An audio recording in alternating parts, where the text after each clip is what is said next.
sejahtera untuk kita semua. Saudara-saudara yang saya kasih dalam Tuhan, mari sama-sama sebelum kita belajar mendengarkan firman Tuhan, sama-sama kita berdoa. Bapa kami di dalam surga, Bapa yang kami panggil dalam nama Tuhan Yesus Kristus, tolonglah hamba-Mu, tolong kami semua yang mendengarkan belajar firman Tuhan, agar kami mengerti dan memiliki hati yang taat untuk melakukan firman Tuhan. Bukakan rahasia-rahasia kebenaran firman Tuhan di dalam kehidupan kami. Di dalam nama Tuhan Yesus kami berdoa. Amin. Baik Bapak Ibu, saudara-saudara yang saya kasih dalam Tuhan, mari sama-sama kita membuka Alkitab kita di dalam Mazmur pasal 127 ayat 1 sampai yang ke-5. Namun saya akan baca ini tahap demi tahap, ya. Ayat yang pertama, nyanyian ziarah Salomo. Jikalau bukan Tuhan yang membangun rumah, sia-sialah usaha orang yang membangunnya. Jikalau bukan Tuhan yang mengawal kota, sia-sialah pengawal berjaga-jaga. Nah, saudara-saudara yang saya kasih dalam Tuhan, Mazmur ini, Mazmur 127 ya, ini adalah perkataan dari seorang raja yang sangat terkenal sekali, yaitu Raja Salomo ya. Dia adalah raja yang memiliki hikmat ya, yang sangat luar biasa ya. Bahkan Alkitab mencatat tidak ada yang bisa menandingi hikmatnya sampai hari ini ya. Ya, tentu waktu dia membangun rumah Tuhan, waktu dia membangun istana ya, dia menggunakan segala kepintaran, keahlian, kehikmatannya untuk mengerjakan itu. Dia yang menyusun, merancang dan melakukan segala sesuatu untuk pembangunan itu, saudara. Tetapi mari kita belajar dari ayat ini ya. Dia mengatakan bahwa jikalau bukan Tuhan yang membangun, maka itu akan menjadi sia-sia, saudara-saudara. Ayat ini, Mazmur ini juga diyakini adalah perkataan nasihat daripada ayahnya sendiri, Daud, kepada dia, kepada Raja Salomo ya. Kenapa? Karena Daud tahu bahwa anaknya Salomo akan mendirikan, membangun sebuah rumah, istana, membangunkan rumah Tuhan. Ya. Anaknya juga akan menjaga, mengawal sebuah kerajaan. Dan anaknya juga akan meneruskan keturunan yang dijanjikan Allah melalui Daud, saudara-saudara. Karena itu nasihat ini juga menjadi nasihat yang diberikan oleh Raja Daud kepadanya Salomo, saudara-saudara. Mari kita belajar apa hal-hal yang bisa kita pelajari dari nasihat-nasihat ini, saudara. Yang pertama, ayat ini berkata bahwa, ayat yang pertama, jikalau bukan Tuhan yang membangun rumah, sia-sialah usaha orang yang membangunnya. Nah saudara, kalau kita bicara tentang rumah, maka hal yang pertama kita lihat adalah desain eksteriornya. Waktu orang masuk ke sebuah rumah, maka dilihat halaman dulu. Di depan ya, ada yang membangun taman yang begitu mewah dan lain sebagainya. Waktu kita masuk ke dalam, kita akan melihat desain interior. Kita akan melihat ruang tamu, ruang keluarga, ruang dapur, ruang kamar, dan lain-lain sebagainya. Didesain ada batu-batu yang diisi dengan batu-batu yang model canggih, wallpaper, dan lain-lain sebagainya. Tetapi saudara, pembangunan yang paling penting adalah pembangunan orang-orang seisi rumah tersebut, penghuni rumah tersebut. Itulah bangunan yang sesungguhnya, saudara. Alkitab mencatat, saudara, kata bangun di sini diambil dari sebuah kata, yaitu saudara, mari kita perhatikan di sini, kata bangun di situ ya, adalah diambil dari sebuah kata bana, yang artinya membangun, mengkonstruksi, membentengi, membangun kembali, atau memulihkan, atau mendapat keturunan ya. Sehingga ayat ini ya, dari ayat 1 sampai ayat 5, jika kita baca sinkron, saudara, karena ayat 1 tentang membangun rumah, tetapi ayat-ayat selanjutnya tentang anak dan keluarga. Jadi ayat ini ditujukan untuk membangun sebuah rumah tangga, sebuah keluarga, saudara-saudara. Nah saudara-saudara, bagi Anda yang ingin memulai membangun sebuah rumah, ya, rumah yaitu Anda pribadi sendiri ya, rumah tangga Anda ya. Bagi Anda juga yang sedang saat ini ya ingin memulihkan, mengkonstruksi ulang, karena mungkin rumah tangga Anda sendiri ada orang tua, ada ayah yang dengan ibu yang sudah tidak berbicara lagi, yang sudah diambang perceraian, atau mungkin sudah bercerai, saudara-saudara. Ada anak-anak yang sedang terlibat dalam berbagai-bagai masalah-masalah kehidupan ya. Sebagai orang tua Anda sangat sedih sekali, Anda ingin memulihkan ini semua. Ayat ini sedang berbicara kepada Anda yang sedang ingin baru membangun. Bagi Anda juga yang sedang ingin memulihkan, saudara-saudara. Mari kita belajar, saudara-saudara. Ayat ini berkata bahwa jikalau bukan Tuhan yang membangun, maka sia-sialah itu, saudara-saudara. Saudara, beberapa waktu lalu saya mendengar cerita dari istri saya. Ada seorang pemudi yang ingin membangun rumah tangganya. Ya, ketika ditanya sudah sejauh mana, dia bilang sudah siap sekali. Karena apa? Karena pasangannya bekerja sudah mapan, saudara. Sudah memiliki ini, sudah memiliki itu, sudah siap, saudara-saudara. Saya yakin ini juga menjadi harapan dari banyak wanita, ya, mungkin pria ya memiliki calon istri yang juga baik, mapan, punya jabatan dan sebagainya, itu juga menjadi penilaian, ya. Tapi saudara-saudara, jarang ada anak muda yang ingin membangun rumah tangga. Yang dicek adalah apakah calon saya adalah orang yang memiliki hubungan intim dengan Tuhan. Apakah dia sanggup meninggalkan pekerjaannya karena di situ ada ketidakbenaran. Apakah dia adalah orang-orang yang benar-benar takut akan Tuhan, ya, sehingga dia mungkin saat ini tidak memiliki jabatan, ya, sudah bekerja belasan tahun tidak memiliki jabatan, ya, bukan karena dia tidak mampu, tapi karena dia hidup benar sama Tuhan. Jarang ada anak muda yang ingin memilih pasangan hidup yang model seperti ini, saudara. Dengar baik-baik, jikalau bukan Tuhan yang membangun rumah itu, saudara, maka itu menjadi kesia-siaan. Anda mungkin sedang membangun menara Babel yang begitu hebat, tinggi, ya, kelihatannya. Saudara kalau lihat kata kesia-siaan ini di ayat 1 dan 2, itu 3 kali muncul, saudara. 3 kali muncul, saudara, kesia-siaan. Kita melihat, ya, kata kesia-siaan ini, ya, diambil dari sebuah kata syaf, ya, yang artinya kekosongan, kesombongan, kepalsuan, kebohongan, tidak berharga, saudara.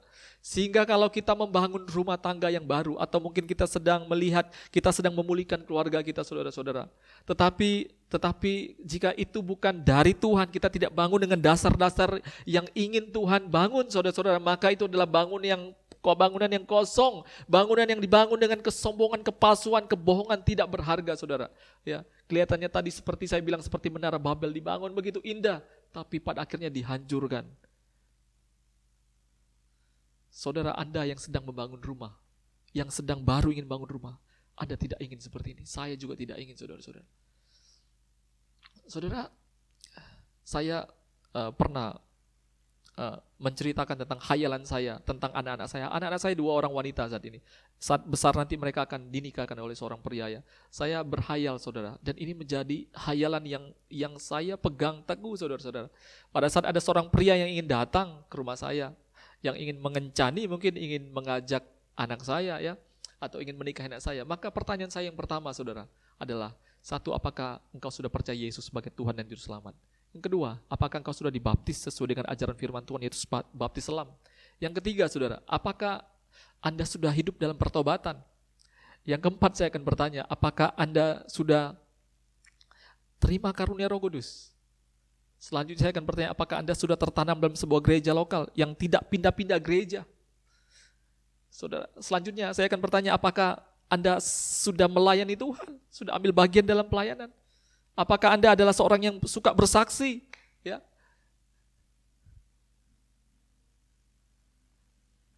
Anda yang merupakan anggota di perjemaat Diper, Anda sudah tahu bahan-bahan growing class step by step dibangun. Kita tidak boleh salah bangun, saudara. Saya tidak mungkin, ya, membangun diri saya, ya, untuk hidup takut akan Tuhan, membangun keluarga saya. Tiba-tiba pada satu saat nanti ada orang yang datang, saya serahkan anak saya kepada orang mungkin yang kelihatannya kaya, kelihatannya punya segala-galanya, tapi itu mungkin dari hutang, dari dosa-dosa yang dikerjakan, dari hal yang tidak benar. Saya serahkan anak saya kepada orang tersebut, dan anak saya terlibat, masuk dalam satu persatuan dengan calonnya, dan akhirnya apa? Terlibat dalam hutang, hidup dalam dosa dan lain sebagainya. Saya tidak mau seperti itu, saudara. Ini dalam bayangan khayalan saya, saudara. Saya tidak tahu juga Anda, anak-anak muda yang sedang bangun keluarga, apa yang sedang Anda hayalkan, apa yang sedang Anda mimpikan membangun rumah tangga Anda. Jikalau bukan Tuhan yang membangun, maka itu akan menjadi sebuah kesia-siaan. Ayat selanjutnya, saudara-saudara. Ayat ini berkata, jikalau bukan Tuhan yang mengawal kota, sia-sialah pengawal berjaga-jaga. Nah, saudara-saudara, hari ini banyak orang yang mengawal, ya, kehidupannya, ya, dengan security, ya, mungkin lapis 2, lapis 3, ya. Ada anjing, ada hewan peliharaan untuk menjaga rumah dan sebagainya. Supaya apa? Supaya merasa aman, nyaman di dalam rumah, ya, tidak ada pengganggu dan lain sebagainya. Nah, saudara, bicara tentang pengawalan itu bicara tentang keamanan, kenyamanan, saudara. Tetapi hari-hari ini berapa banyak anak-anak Tuhan, ya, yang merasa ketakutan, takut hartanya diambil, takut nanti sakit penyakit ini, takut anaknya begini, nanti takut istrinya begini, takut suaminya begini, saudara. Takut itu menandakan bahwa Atau takut itu mempertanyakan bahwa apakah Tuhan menjadi pengawalmu dan pengawal saya dan keluarga saya, saudara. Kalau Tuhan yang berjaga-jaga, saudara, ya, maka penjagaan kita tidak akan pernah sia-sia, saudara.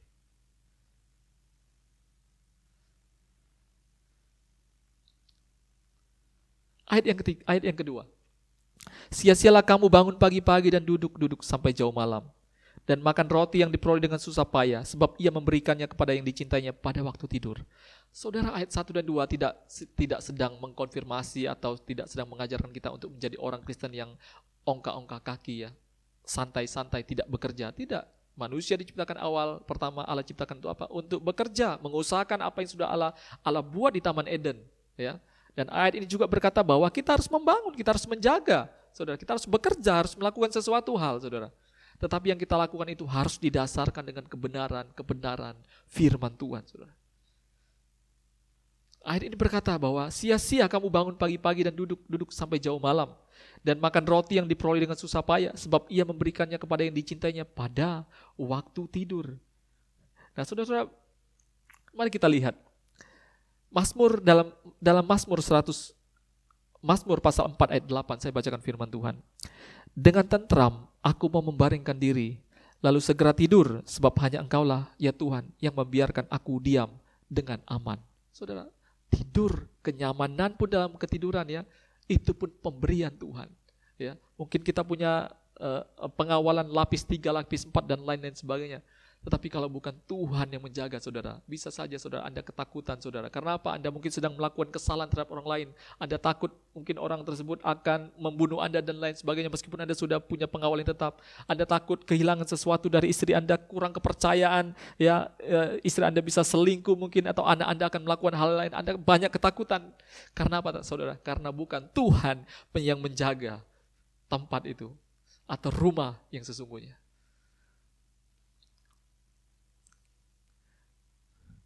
Mari kita baca ayat selanjutnya, ayat yang ketiga. Sesungguhnya anak-anak lelaki adalah milik pusaka daripada Tuhan, dan buah kandungan adalah suatu upah. Ayat 4. Seperti anak-anak panah di tangan pahlawan, demikianlah anak-anak pada masa muda. Ayat 5. Berbahagialah orang yang telah membuat penuh tabung panahnya, dengan semuanya itu ia tidak akan mendapat malu apabila ia berbicara dengan musuh-musuh di pintu gerbang. Nah, saudara-saudara, ayat 1 sampai ayat 5, ya, ini sinkron sedang membicarakan tentang pembangunan rumah itu sendiri, ya, tentang membangun rumah tangga, ya. Jadi bangunan yang maksud bukan bangunan fisik, tapi bangunan keluarga itu sendiri, saudara-saudara.